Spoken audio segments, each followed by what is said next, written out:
Pernah ada salah satu khalifah Umawi, dia ingin memilih dari dua orang ulama tabi'in agar menjadi hakim. Satu Iyas Al-Muzani, yang satu ini saya lupa namanya, kalau tidak salah namanya Muhammad. Iyas dan Muhammad ini dua orang ulama tabi'in yang masyhur sekali dengan ilmunya. Maka khalifah memanggil lalu mengatakan salah satu dari kalian harus menjadi hakim di Baghdad, di Irak. Nggak bisa enggak. Maka dua-duanya ini saling mendukung saudaranya. Si Muhammad bilang, ya Amir Mu'minin, dukunglah Iyas. Karena Iyas ini lebih cerdas daripada saya, lebih tahu hukum, lebih faham dia. Maka kata Iyas tahu nih, dia akan ditunjuk menjadi hakim. Lihat bagaimana para ulama-ulama kita menolak jabatan ini karena takut terjerumus dalam dosa nantinya.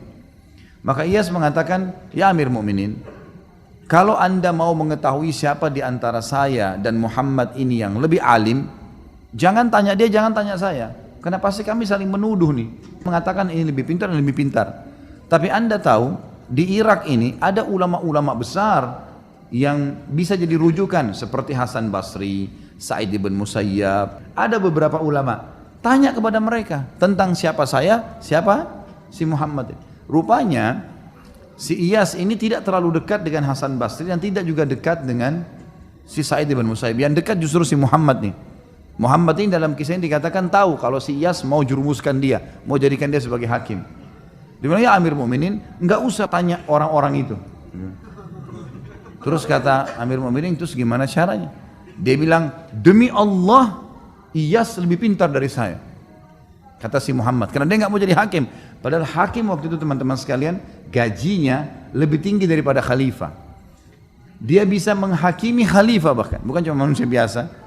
Dia diberikan fasilitas tempat tinggal, diberikan kereta kencana, mobil mewah kalau kita sekarang. Enak jabatannya. Orang kalau sekarang memperebutkan itu. Tapi ini dua orang ini nolak, tahu ini bahaya nih. Ini bisa neraka depannya, salah hukum, masalah. Maka kata si Muhammad, ya Amir Mu'minin, tidak usah tanya Hasan Basri, tanya Sa'id bin Musayyib. Demi Allah, saya bersumpah dengan Allah, Iyas lebih pintar dari saya. Pilih dia saja. Ya Amir Mu'minin, kalau seandainya anda percaya sama sumpah saya sebagai muslim, maka anda tidak boleh nolak, harus dia jadikan sebagai hakim. Tapi kalau anda menganggap saya bohong dengan dusta, saya dusta dengan sumpah saya tidak layak jadi hakim. Paham? Oke lah. Si Muhammad bilang begitu tadi, ya Amir Mu'minin, demi Allah Iyas lebih pintar dari saya. Kalau saya sumpah ini benar, anda nggak boleh milih saya lagi, karena saya sudah sumpah atas nama Allah, pasti dia lebih pintar, harus terima. Kalau saya dusta dengan sumpah saya, berarti saya tidak layak jadi hakim, karena saya pembohong gitu. Iyas tahu nih, dia akan dijadikan hakim sekarang. Gimana caranya mengelak nih? Kata Iyas, si Amir Mu'minin, si Muhammad ini, demi Allah dia hanya lari dari hakim. Dia lari dari hukum nih. Dia sengaja lempar itu supaya saya yang ditunjuk jadi hakim. Dan saya tahu dia tidak mau jadi hakim. Ya Amir Mu'minin, dia tadi bersumpah itu, saya yakin dia sengaja supaya menjebak saya jadi hakim. Sebentar, keluar dari sini dia bayar kafaranya 3 hari puasa. Kata Iyas, ini sebentar dia keluar, sumpahnya dibayar kafaranya, 3 hari puasa selesai. Maka kata Amir Mu'minin, waktu itu lihat nih perdialog dua orang ini.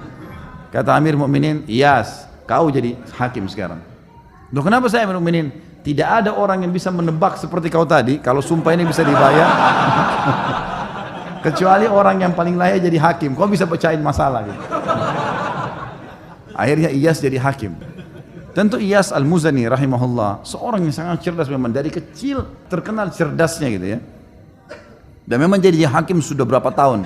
Waktu dia masih kecil, ada orang-orang Yahudi, tempatnya dia belajar matematika. Orang Yahudi belajar matematika, hitung-hitungan. Iyas ini masih kecil, masih 7 tahun, belajar sama orang Yahudi.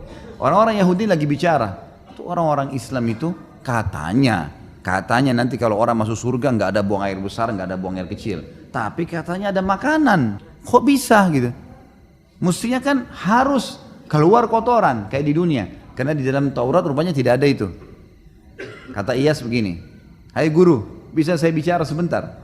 7 tahun umurnya, memang cerdas sekali orang ini. Maka kata orang Yahudi itu, ya silakan. Dia nggak sangka nih anak 7 tahun bisa ngomong. Maka kata Iyas, Kalau seandainya Anda lagi makan makanan, apakah semua makanan yang Anda makan itu jadi kotoran? Dia bilang enggak. Lalu kemana? Kata gurunya, jadi energi. Sisanya yang tidak dibutuhkan tubuh jadi kotoran. Kata Iyas, lalu kenapa Anda pungkiri kalau di akhirat nanti bisa saja semuanya jadi energi? Tidak harus jadi kotoran. Itulah keyakinan kami orang Islam. Balik ini orang Yahudi sama Yahudi mengatakan, ini semoga Allah matikan nih anak. Loh iya, maksudnya ada orang Islam yang begini cerdas, semoga Allah matikan nih anak. Sampai begitu bahasanya. Tapi emang dia sangat cerdas, luar biasa orang ini. Sangat jeli sekali. Pernah ada dua orang lagi bertengkar nih, ribut. Rupanya pernah utang-utangan, si A sama si B pernah utang. Si A utang sama si B. Sepakat ketemu di satu pohon, kemudian dikasihlah uang itu. Berjalan waktu, rupanya si A ini nggak ngakuin, nggak ada tulisan. Gimana caranya? Sampai ke pengadilan. Hai Hakim Iyas, bagaimana jalan keluarnya nih? Gitu. Kata Iyas, mana hujjahmu? Disampaikan kepada orang yang menuduh ini, yang menggugat, yang punya uang. Dia bilang, ini teman saya kenal. Di bawah pohon kami janjian. Dan saya kasih dibungkus warna biru, duitnya ada. Kata Iyas, itu saja? Ya. Ada saksi? Nggak ada. Ada tertulis? Nggak ada. Tanya kepada si A, yang ini. Benar nggak yang dia bilang? Nggak benar. Mana buktinya? Saya nggak pernah kenal orang ini, saya nggak pernah ambil duit dari dia. Tapi Iyas ini, Allah Subhanahu Wa Taala berikan dia feeling, dia merasa memang si B benar nih. Ringkas cerita, kata Iyas, baiklah. Kalau begitu, dia bilang sama si B, kamu sekarang kembali ke pohon yang dulu kau pinjamkan uang, yang kamu sangka itu. Kesana, kemudian coba kau ingat-ingat sambil berdoa sama Allah. Siapa tahu memang kau ingat bukan orang ini yang kamu kasih. Enggak Hakim, sudahlah ikutin saya, pergi aja. Pergilah si B ini, kembali ke sana, kita ke bawah pohon itu. Lalu Iyas ini mengatakan, kamu tunggu aja di sini sampai dia balik ya. Lalu Iyas sengaja menyibukkan diri dengan kasus-kasus yang lain. Rupanya si A ini duduk di kursi sampai dia merasa aman. Ya rupanya si Iyas ini sibuk, si fulan dipecahin masalahnya gitu. Waktu Iyas lihat dia sudah sangat nyaman duduk, Iyas tiba-tiba balik bertanya kepada orang itu mengatakan, hai fulan si A, temanmu sudah sampai belum di pohon sana? Dia bilang belum. yang tadi punya masalah ini, dia bilang belum. Kata Iyas, semoga Allah bunuh kau. Berarti kau benar tahu kalau itu pohon itu ada, gitu kan? Jadi tadi dibuat dia aman dulu, baru tiba-tiba Iyas bertanya, temanmu kira-kira sudah sampai belum? Gitu. Dia bilang belum. Gitu. Ini kayaknya yang lain tidak ngerti ceritanya. Yang jelas banyak kasus-kasus seperti itu. Tapi mereka sangat hati-hati. Pernah satu kasus yang lain adalah ada dua orang zaman dulu kalau musim dingin, mereka masuk ke sebuah tempat namanya hammamat. Ini seperti tempat permandian umum. Orang berendam di air panas, laki-laki sama laki-laki biasanya. Itu umum dipakai laki-laki. Ada satu orang rupanya dia pakai jubah, bantal dingin baru, warnanya merah, digantung sama dia. Ada orang datang, yang lain lagi satu, pakai jubah warna hijau sudah tua, mandi sama-sama berendam. Rupanya yang pakai mantel hijau ini pencuri. Waktu dia lihat mantel bagus di sebelahnya, mahal, ini dari bludru, maka kemudian dia pun keluar dari tempat mandi itu, berendam itu sebelum orang ini bangun, kemudian dia langsung ngambil jubah warna merah, kemudian dia pergi. Yang punya jubah merah lihat, ini jubah saya diambil, kemudian dia keluar, dia pakai jubahnya dia, karena dia tahu orang ini yang ambil tadi. Sekarang akhirnya si mantel ini berubah. Yang pemilik merah tadi, yang punya merah, yang baru ini, akhirnya dia terpaksa pakai jubah yang warna hijau. Karena jubah merahnya dibawa lari sama orang itu. Dia keluar gak mungkin kedinginan. Dipakailah jubah yang tua yang hijau ini. Yang mencuri tadi sudah pakai jubah merah, sudah lari. Dikejarlah sama dia. Ringkas cerita, lewat tidak sengaja di depan pengadilan. Lalu si yang punya jubah hijau teriak, ini fulan mencuri mantel saya.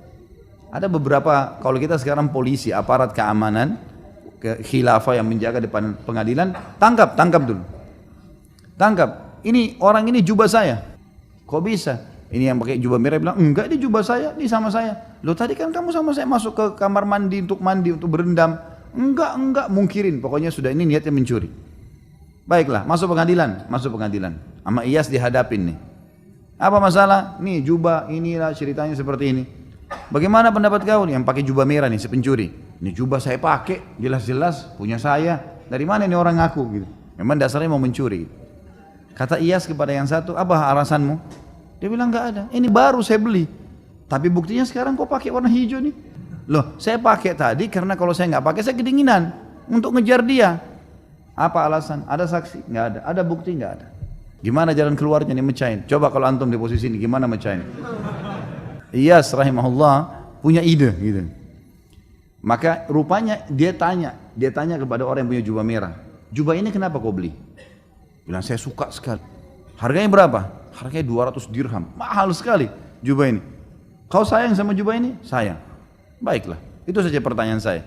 Ditanya yang satu nih, yang sudah lagi pakai jubah merah. Berapa kau beli jubah ini? 200 dirham. Ikutin situ. Karena dia tidak tahu harganya kan gitu. Kau sayang jubah ini? Sayang jubah. Baiklah kalau gitu. Sekarang untuk membuktikan, saya akan ambil sebuah alat. Diambil seperti alat tapi dari besi. Itu untuk menghancurin benda biasanya. Bukan pedang juga. Tapi ada seperti sisir kalau kita sekarang tapi tajam-tajam gitu ya. Lalu kata Iyas, panggil salah satu petugas di pengadilan, ambil tuh jubah merah, keluarin sekarang, taruh di depan saya. Ini jubah sekarang, saya akan hancur-hancurin. Karena kalian berebut, tidak tahu siapa yang punya, maka saya akan hancurin nih. Diambillah sama dia, sisir tersebut tadi yang tajam ini, kalau ditarik ini sobek semua nih. Tiba-tiba yang punya jubah, yang memang punya jubah yang tadi yang betul-betul beli itu, mengatakan sudah, hakim, nggak usah, kasih aja dia deh. Daripada hancur. Sementara yang satu ini bilang, ya udah silahkan, hancurin aja. Udah ketahuan belum? Sudah mulai cerdas malam ini.